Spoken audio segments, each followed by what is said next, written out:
Last class में हमने देखा था कि मैट्रिक्स क्या होता है, मैट्रिक्स का जनरल फार्मूला, और उस पर एक दो सवाल देखे थे।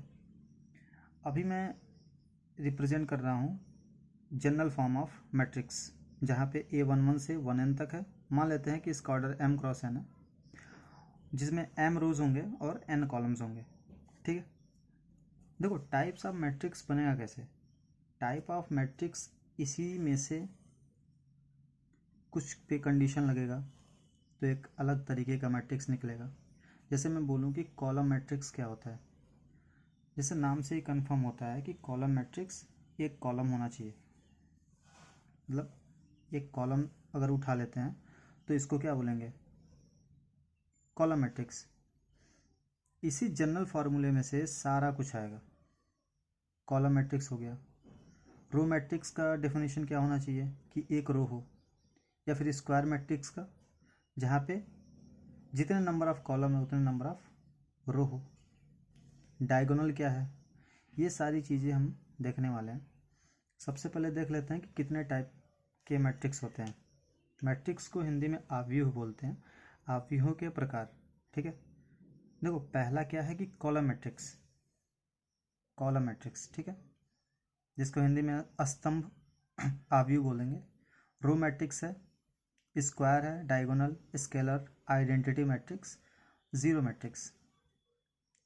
सबसे पहले अगर मैं डिफाइन करूं कि कॉलम मैट्रिक्स क्या है, तो देखो कॉलम मैट्रिक्स का डिफिनेशन क्या है।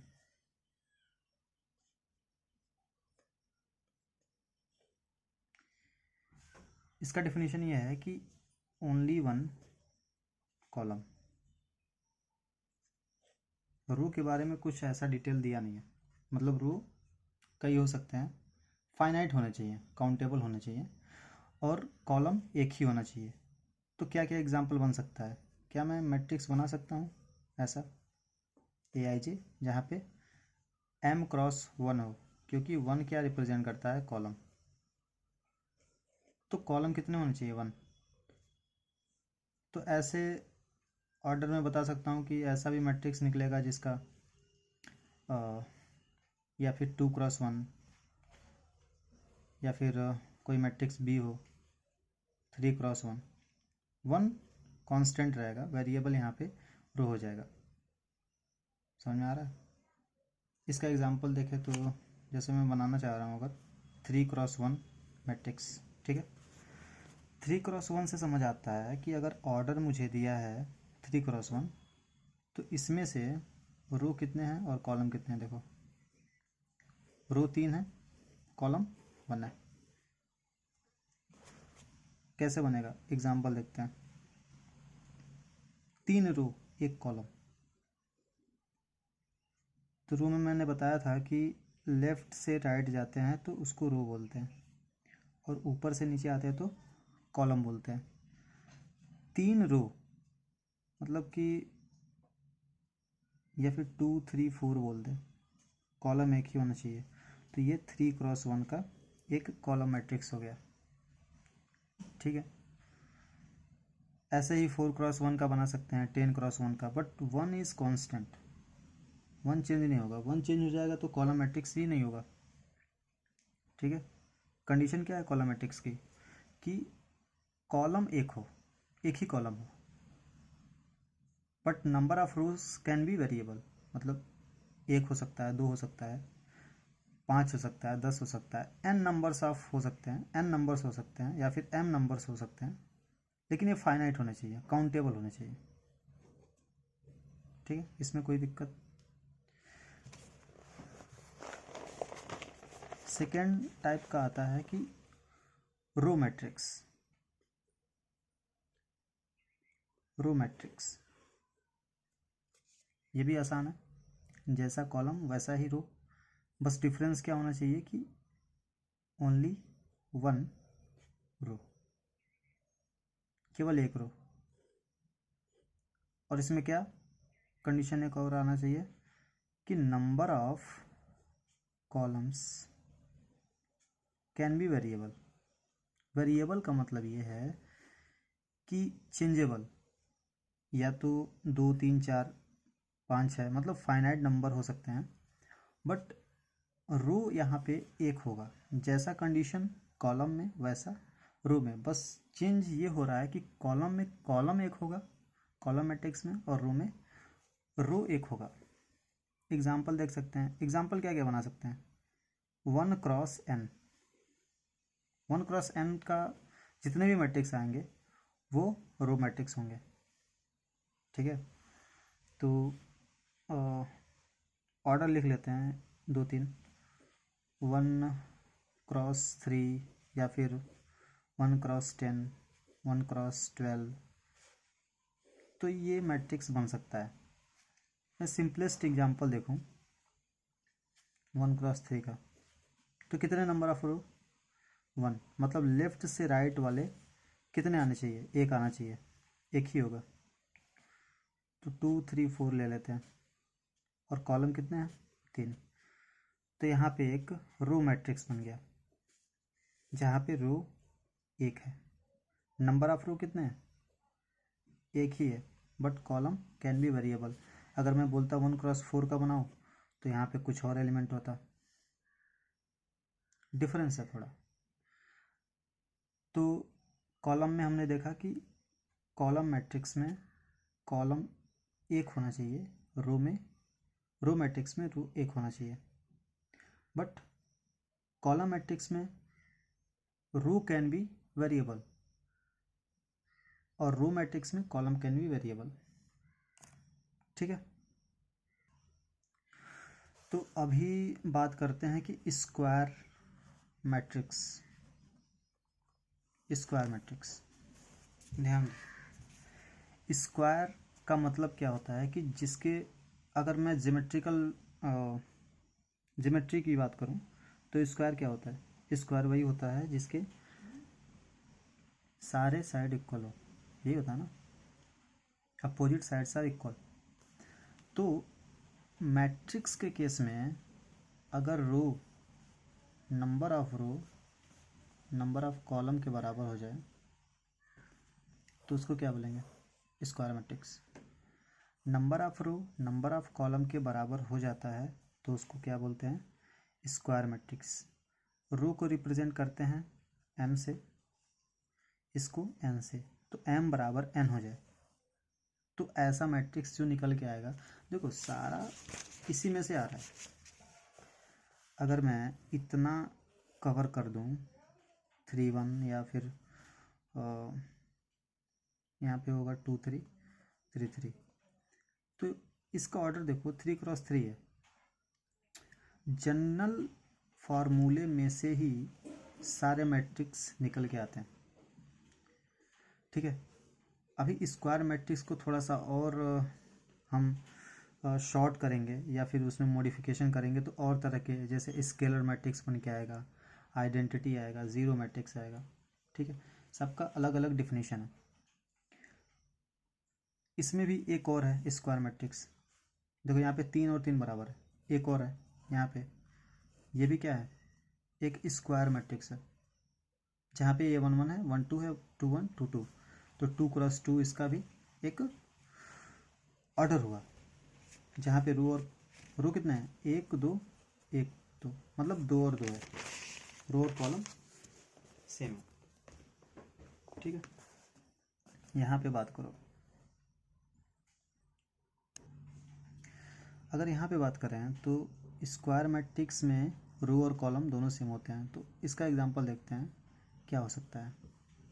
2 3 5 6 7 9 8 10 12, 3 क्रॉस 3 का बनाते हैं जहाँ पे n m बराबर है।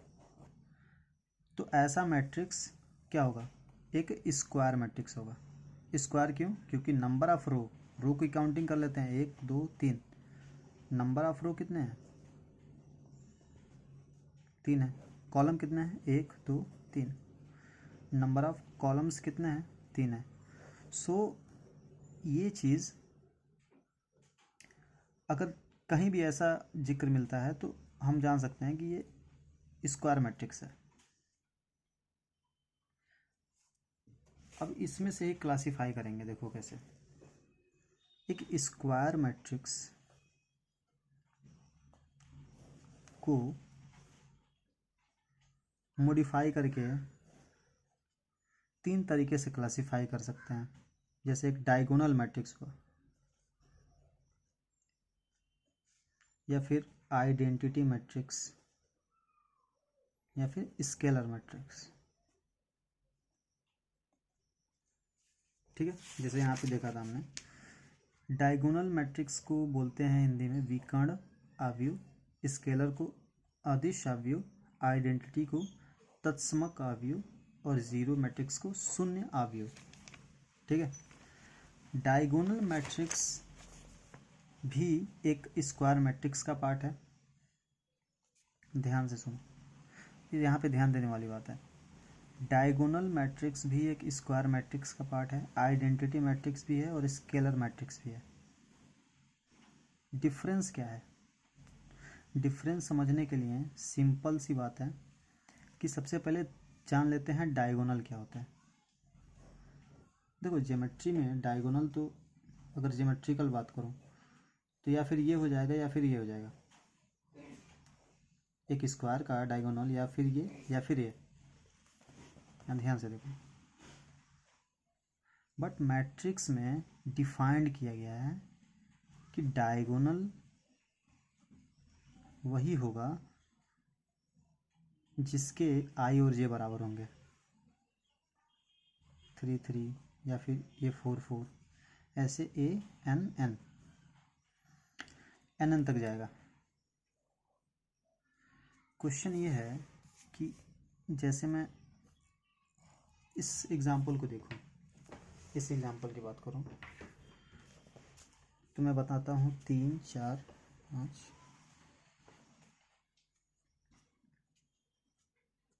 6। ठीक है, 3 क्रॉस 3, तो डायगोनल एलिमेंट्स 3 8 6 है। डायगोनल एलिमेंट क्या है? 3 8 6 है। आप ये भी तो बोल सकते हो, क्या ये नहीं डायगोनल एलिमेंट है? क्या ये डायगोनल एलिमेंट नहीं है? थोड़ा सा वीडियो पॉज करो और सोचो कि अगर ये डायगोनल एलिमेंट है तो क्या 2 8 5 डायगोनल एलिमेंट नहीं है? नहीं है तो क्यों नहीं है? है तो क्यों है? थोड़ा सा वीडियो पॉज करके सोचो। देखो, इसका आंसर ये है कि ये वाला डायगोनल एलिमेंट नहीं है।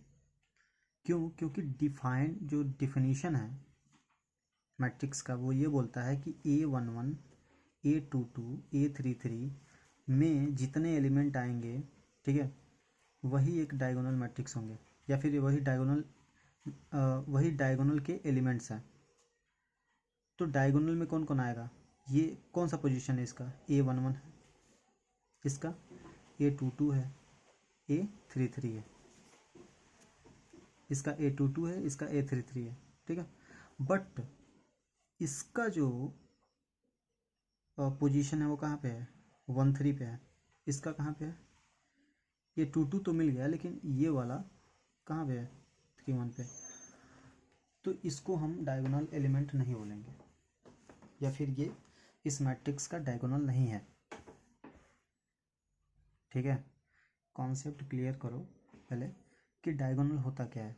डायगोनल डिफाइन तभी किया गया है जब आई और जे बराबर हो, और आई और जे बराबर होने के बाद जो भी एलिमेंट बीच में आएगा डायगोनल के, उसको बोलते हैं डायगोनल एलिमेंट, और इसको क्या बोलते हैं? Principal diagonal. ठीक है, प्रिंसिपल डायगोनल। ये अभी स्क्वायर मैट्रिक्स की बात हो रही है, अभी हम आगे नहीं बढ़े हैं, अभी ये पूरा स्क्वायर मैट्रिक्स है। तो इस चीज़ को बोलेंगे कि डायगोनल एलिमेंट है, बट ये नहीं है। ठीक है, आगे हम देखते हैं कि इसको कैसे फिर से तीन कैटेगरी में इसको डिवाइड किया गया है, और फिर 3 और टाइप के बचते हैं हमारे मैट्रिक्स, उसको देखते हैं। सो स्क्वायर मैट्रिक्स से स्क्वायर मैट्रिक्स 3 तरह से इसको कैटेगराइज किया जा सकता है। एक है डायगोनल मैट्रिक्स। ठीक है, दूसरा है स्केलर मैट्रिक्स और तीसरा है आइडेंटिटी मैट्रिक्स। देखो हिंदी जानना हो तो पीछे मैं दे रखा हूँ डिफिनीशन, अगर यूपी बोर्ड वाले हैं तो, और वहाँ पे देख सकते हैं। ठीक है, देखो डायगोनल मैट्रिक्स कैसे डिफरेंट है स्क्वायर मैट्रिक्स से। डायगोनल मैट्रिक्स भी एक स्क्वायर मैट्रिक्स होता है। डिफिनीशन सुनो, डायगोनल मैट्रिक्स भी एक स्क्वायर मैट्रिक्स है जहाँ पर डायगोनल एलिमेंट को छोड़ के और सभी नंबर्स या फिर और सभी एलिमेंट्स जीरो होते हैं। जैसे 5, 6, 7 लिख दो यहाँ पे, बट और सभी जो जितने भी नंबर हैं वो, जितने भी एलिमेंट हैं वो जीरो होंगे। तो ऐसे स्ट्रक्चर को क्या बोलते हैं? Diagonal matrix. ठीक है, इसको क्या बोलते हैं? अभी यहाँ पे एक और क्या यहाँ पे, ठीक है, अभी इस चीज़ को एक पार्ट में रखते हैं और दूसरा लिखते हैं 005।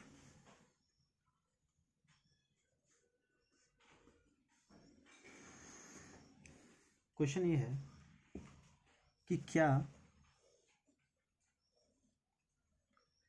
जो नंबर 2 वाला मैट्रिक्स है, क्या ये डायगोनल मैट्रिक्स नहीं है? तो आंसर इसका है कि नहीं है, ये डायगोनल मैट्रिक्स नहीं है। बाय डेफिनेशन क्या होता है डायगोनल? डायगोनल वही होता है जो इस लाइन में आए। इस लाइन में ही क्यों? क्योंकि डायगोनल को डिफाइन ही किया गया है कि जहाँ पे आई और जे बराबर हो, आई बराबर जे हो, तो यहाँ से शुरू करोगे तो 1 1 के लिए सेम होगा, या फिर 2 2 के लिए होगा, या फिर 3 3 के लिए होगा, क्योंकि 3 क्रॉस 3 का मैट्रिक्स है। तो ये चीज़ आएगा। ठीक है, जैसे यहाँ पे है 5 6 7, तो ये एक डायगोनल मैट्रिक्स है, बिल्कुल है, क्योंकि इसके हर एक पोजीशन में एलिमेंट है जो कि नॉन जीरो है और अदर एलिमेंट्स जीरो है, अदर एलिमेंट्स जीरो है। डिफिनीशन ये बोलता है, एक बार और बता रहा हूँ, डिफिनीशन ये बोलता है डायगोनल मैट्रिक्स का कि डायगोनल एलिमेंट को छोड़ के सारे एलिमेंट जीरो हो जाए, उसको डायगोनल मैट्रिक्स बोलेंगे। ये जरूरी नहीं है कि ये जो एलिमेंट है वो बराबर हो। अगर बराबर होगा तो एक और क्लासिफिकेशन वही आगे मैं बात करता कि स्केलर मैट्रिक्स हो जाता है।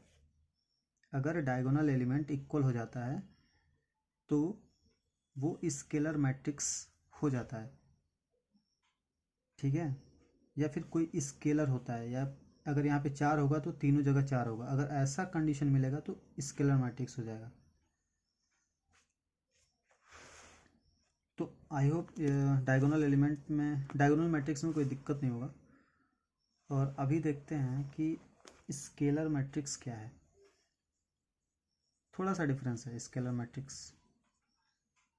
स्केलर मैट्रिक्स एक डायगोनल मैट्रिक्स होता है, बिल्कुल सही है, बट डायगोनल में कोई एक कांस्टेंट होता है या फिर कोई एक स्केलर होता है जो इक्वल होता है।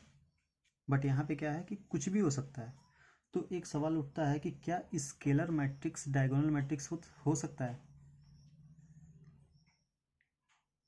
थोड़ा सा सोच के बताओ कि क्या स्केलर मैट्रिक्स डायगोनल मैट्रिक्स हो सकता है? तो आंसर क्या है? बिल्कुल हो सकता है। स्केलर मैट्रिक्स एक डायगोनल मैट्रिक्स ही है। डिफरेंस क्या है? डायगोनल मैट्रिक्स का डिफिनीशन क्या था? डायगोनल मैट्रिक्स का डिफिनीशन था कि बस ये नॉन जीरो हो, नॉन जीरो होगा तो चलेगा। ठीक है, नॉन जीरो होगा तो चलेगा। तो अगर स्केलर मैट्रिक्स में लिखता हूँ तो स्केलर मैट्रिक्स का 1 या फिर 8 ले लो, 8 8 8 0 0 0 0 0 0।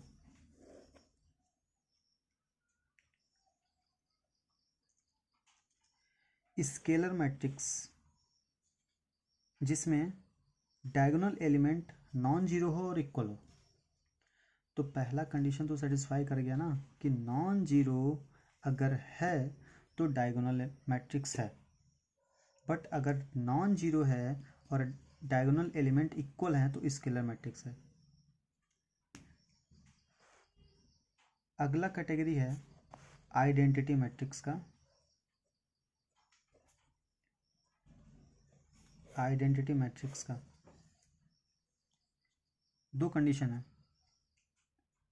आई जे बराबर जीरो कब, जब I is not equal to जे, और दूसरा कंडीशन है आई जे बराबर वन जब आई बराबर जे हो, मतलब डायगोनल में एक भर दो।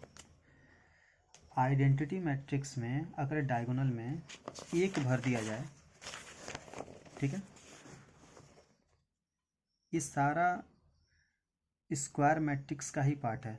जब भी बात करेंगे स्क्वायर मैट्रिक्स पे तो 4x4 का ही बना लेते हैं। तो कहाँ कहाँ पे वन होगा, A11 बराबर वन होगा, A22 बराबर वन होगा, A33 बराबर वन होगा, A44 बराबर वन होगा। तो 1 0 0 0 0 1 0 0 0 0 1 0 0 0 0 1। तो ये डायगोनल में क्या आ गया, वन आ गया। तो ऐसा मैट्रिक्स हमको मिलेगा। क्यों, क्योंकि बाय डेफिनेशन क्या है कि 1 1 1 1 डायगोनल में आने चाहिए, ठीक है। नॉन जीरो तो है, ठीक है। अच्छा, ये भी एक डायगोनल मैट्रिक्स है, इसको भी बोल सकते हैं, लेकिन थोड़ा सा डिफरेंस क्या है कि इसको थोड़ा सा कैटेगराइज किया गया है और 1 1 1 इसके डायगोनल में डाल दिया गया है, जिससे ये एक अलग तरीके का मैट्रिक्स बन गया है, आइडेंटिटी मैट्रिक्स। वैसे ही स्केलर मैट्रिक्स में क्या था कि वन को छोड़ के कुछ और हो, या कि 5 हो 6 हो, तो अगर 5 है तो हर जगह 5 हो, डायगोनल में इक्वल हो, कुछ भी हो इक्वल हो, तो उसको स्केलर बोल देंगे, ठीक है। ये सारा डायगोनल मैट्रिक्स का ही पार्ट है, ये दोनों। कौन कौन सा, आइडेंटिटी मैट्रिक्स और स्केलर मैट्रिक्स। तो लास्ट टाइप जो है वो ज़ीरो ज़ीरो मैट्रिक्स है। जीरो मैट्रिक्स, देखो जीरो मैट्रिक्स बहुत ही सिंपल है। ये रेक्टेंगुलर मैट्रिक्स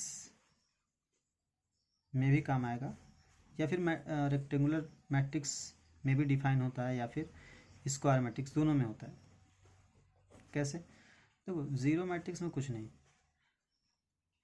n×m का मैट्रिक्स हो और सारा एलिमेंट क्या हो, ज़ीरो हो, ठीक है। यहाँ पे 3×3 का एग्जांपल लेके देख लेते हैं, या फिर 3×2 का अगर लेना हो तो 3×2 का, तो 3 रो होंगे और 2 कॉलम होंगे, ऐसा कुछ, ठीक है। सो अभी तक का जो लेक्चर है ये टाइप ऑफ मैट्रिक्स ख़त्म हुआ, और एक बार और रिकैप करता हूँ मैं कि कैसे कैसे क्लासिफिकेशन किया हमने। देखो सबसे पहले तो जनरल फार्मूला जो जनरल था कि सबसे पहले उसमें से हमने क्लासिफाई किया कि रो क्या होता है। रो के लिए बताया कि एक रो हो, कॉलम के लिए बताया बस एक कॉलम हो, और वेरिएबल क्या हो, रो हो, कॉलम में रो वेरिएबल हो। फिर उसके बाद हमने स्क्वायर मैट्रिक्स को डिफाइन किया। स्क्वायर मैट्रिक्स में डिफाइन करते टाइम क्या इंपॉर्टेंट था कि नंबर ऑफ रो और नंबर ऑफ कॉलम दोनों बराबर हो। दूसरा कंडीशन क्या था कि दूसरा, और हमने क्या जाना कि डायगोनल एलिमेंट क्या होते हैं। डायगोनल एलिमेंट वही होते हैं जो A11 या फिर A22 A33 जहाँ पे I बराबर जे हो, ऐसे एलिमेंट होते हैं जहाँ पे I बराबर जे हो। तो I जे के बराबर कब होगा, या तो 1 बराबर 1 होगा, या फिर 2 बराबर 2 होगा, या फिर 3 बराबर 3 होगा, ठीक है। तो यहाँ से A11 A122 A33 ये जो भी एलिमेंट निकलेगा वो डायगोनल एलिमेंट बोलते हैं, और जिस डायगोनल पे होते हैं उनको बोलते हैं प्रिंसिपल डायगोनल, ठीक है। फिर स्क्वायर मैट्रिक्स में ही एक मॉडिफिकेशन आया जहाँ पे इस वाले एलिमेंट्स को नॉन जीरो बता के मतलब जीरो ना हो कुछ भी हो, नॉन जीरो बता के हमने और सारे एलिमेंट्स को जीरो कर दिया, तो उसको बोलते हैं डायगोनल मैट्रिक्स, क्योंकि डायगोनल ही बस बचा वहाँ पे। फिर डायगोनल मैट्रिक्स का दो क्लासिफिकेशन आया, स्केलर मैट्रिक्स। स्केलर मैट्रिक्स में क्या है कि डायगोनल एलिमेंट तो हो, ठीक है, लेकिन कंडीशन ये है कि इक्वल हो, ठीक है, इक्वल हो, डायगोनल एलिमेंट हो, ठीक है, बट इक्वल हो। थोड़ा सा मॉडिफिकेशन आया, उसको स्केलर मैट्रिक्स बोल दिया। आइडेंटिटी मैट्रिक्स में थोड़ा सा और मॉडिफिकेशन आया, तो सारे डायगोनल एलिमेंट को वन कर दिया, तो उसको बोलते हैं आइडेंटिटी मैट्रिक्स। डेफिनेशन और डिफरेंस समझो। लास्ट वाला आया जीरो मैट्रिक्स, जहाँ पे सारे एलिमेंट जीरो हो, ठीक है। अभी भी अगर कोई डाउट है तो आप पूछ सकते हैं, और इसका नेक्स्ट जो लेक्चर होगा वो क्वेश्चंस पे होगा, और क्वेश्चन को सॉल्व किया जाएगा, ठीक है। मैक्सिमम 10 क्वेश्चन जो एनसीईआरटी या फिर और भी कॉन्सेप्चुअल क्वेश्चन है उनको लाया जाएगा और उसको सॉल्व करते हैं, ठीक है। तो अभी के लिए इसको अभी रहने देते हैं, और नेक्स्ट लेक्चर में मिलते हैं। Thank you.